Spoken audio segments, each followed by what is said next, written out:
And we stayed the rest of the day killing terrorists. And I felt nothing.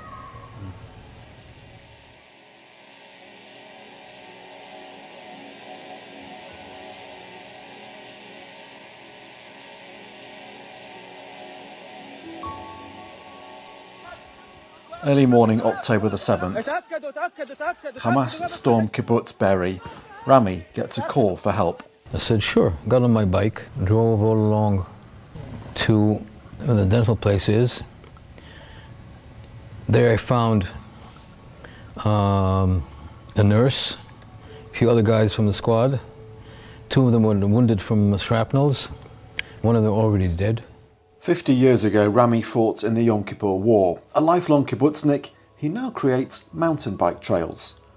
From the dentists, he then cycled to check on someone else who'd been shot. I got so many bullets flying over me. I understood it was too dangerous. I went back and pulled them with my arms into one of the entrance.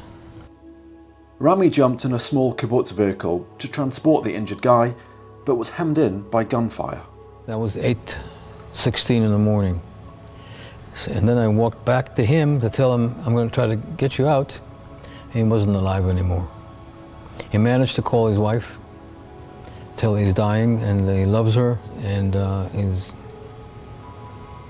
that was it.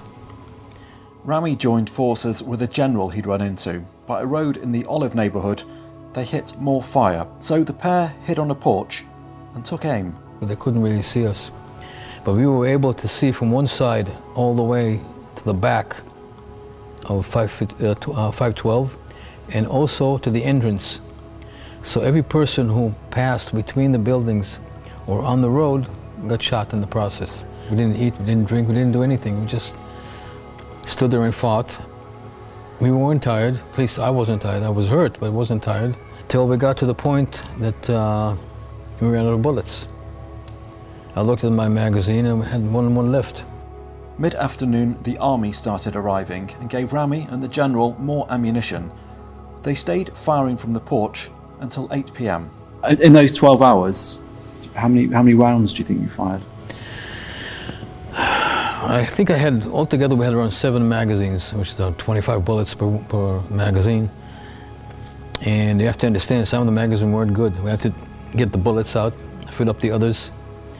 And we were a great team. How many terrorists do you think you killed? Both of us, and he was doing the counting. He said we hurt around 14 of them. I counted 9 dead ones. I have no idea what happened to the others. You have to understand, they didn't care. They weren't scared. They fell down and kept on going, you know, like nothing happened. And I gotta hand it to you. I have no idea what we did made a difference. There was so many of them.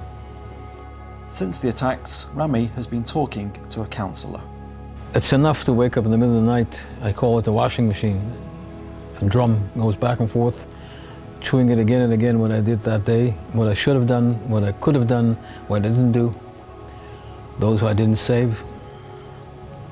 And from my lower points, that's why I find myself pacing around the hotel, because it's just been too much.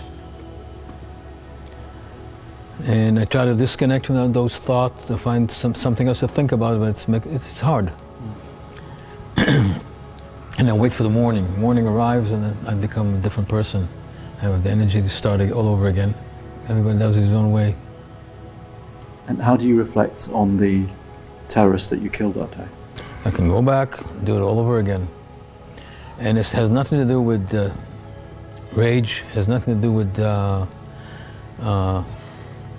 paying them back. It has to do with the idea that, and as a youngster, I used to say to everybody, and the Arabs as well, if you come in peace, welcome to my home. But if you come in a different way, I'm going to wait for you on the fence